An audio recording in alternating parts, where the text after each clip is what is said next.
Hello there friends and welcome! For today's BG3 guide we actually have a video all about the newest released patch, that is patch number 4. I decided to cover it because there are some nice changes when it comes to gameplay and also builds, which I find the most important of them all.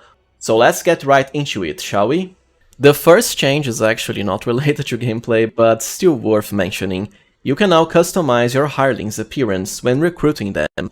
While this means you can change their physical looks, you still cannot alter both their starting class and also race, even stats, which I find, well, strange to say the least. It seems like such a basic feature to be able to customize mercenaries and hirelings, just like you can do in the Pathfinder games, right?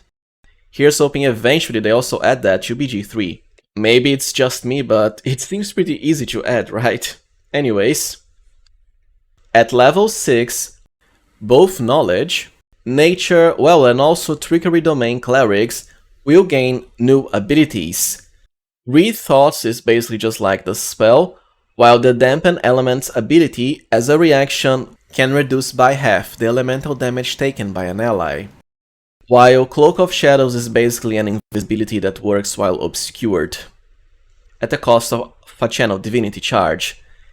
These are certainly welcome changes, more like a fix, right? Because for some reason these domain types were missing unique abilities at level 6, unlike the other ones. It's just that, to be fair, they are still pretty subpar domains when compared to powerhouses like Light and Tempest. There's just no comparison, I'm afraid. When a character uses an offhand ranged attack, Dexterity will no longer be added to damage unless you have the dual wield feat.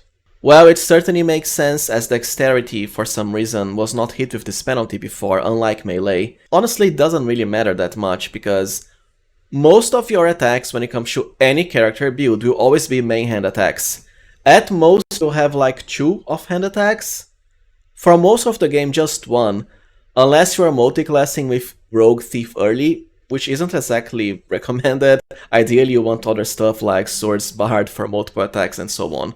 So it's not exactly that big of a change. I already got some comments asking if my range builds were fully nerfed or unviable. Not at all. Like I said, it's just a little bit less damage. Most of your attacks are still hitting like a truck, Dexterity or melee when it comes to main hand ones.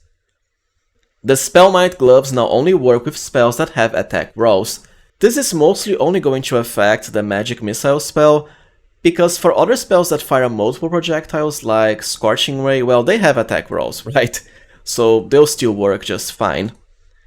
It's just that it's not that much of an impact, because look, the Spellmight gloves are very late game, they are Act 3 only, by which point you're just destroying everything regardless with your spell damage, with or without these gloves. For the other spells like Call Lightning, it doesn't make much of a difference.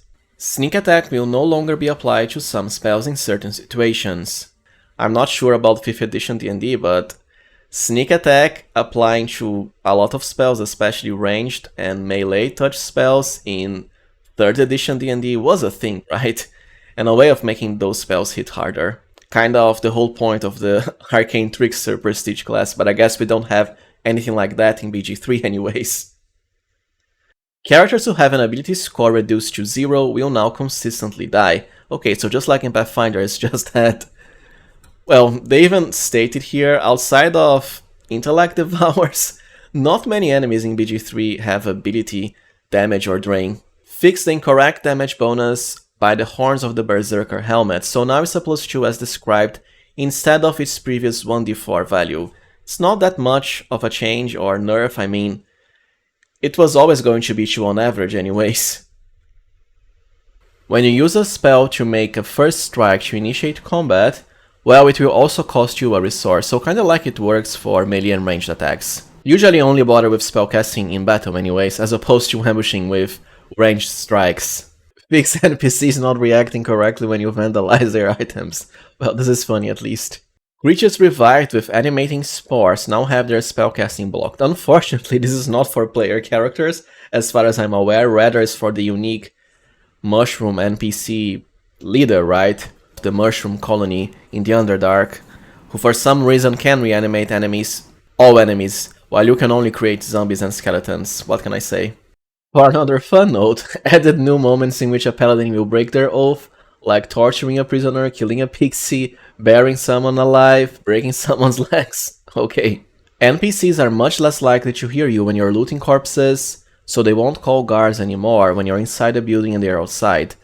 Frankly, I've always found it strange that NPCs somehow think you're stealing after you kill a character and take their loot. I guess you are stealing in a way, right? But they're already dead anyways. Updated the Displacer beast condition to work with dialogues, nice. So just like the other wild shape forms, you will return to normal form after initiating dialogue, but swap back to the Displacer beast form after it's over, so during battle for example, as to not waste and use. The Phalar Aluve's buff, Shriek and Sing are now removed when you unequip the sword. This was probably gonna come eventually, but it doesn't really matter to me because, well, usually I have the Phalar Aluve Shriek ability because it increases the damage of everyone by a massive amount, no matter if it's melee, ranged, and especially spell casting with multiple projectiles. Even reduces the enemy's mental saving throw, so it's honestly one of the most powerful items and abilities in the entire game. I simply never unequip it anyways, right? Because usually I equip Phalar Aluve to my cleric. After all, it works based on an aura around your character. You have to be close to the enemies. And when you are tanking, it's not like you have to attack. So I just equip it on Shadowheart and leave it on her anyways. So in my humble opinion, this nerf doesn't really matter that much. Char will no longer confuse your cats and other familiars for your fellow party members when making copies for the self-same trial, alright. I remember when I first did it, I actually got copies of my skeleton summons. Not as fun as having your cats and familiars copied, however. Otto's irresistible dance will now correctly allow your characters to try and make a wisdom saving throw each turn.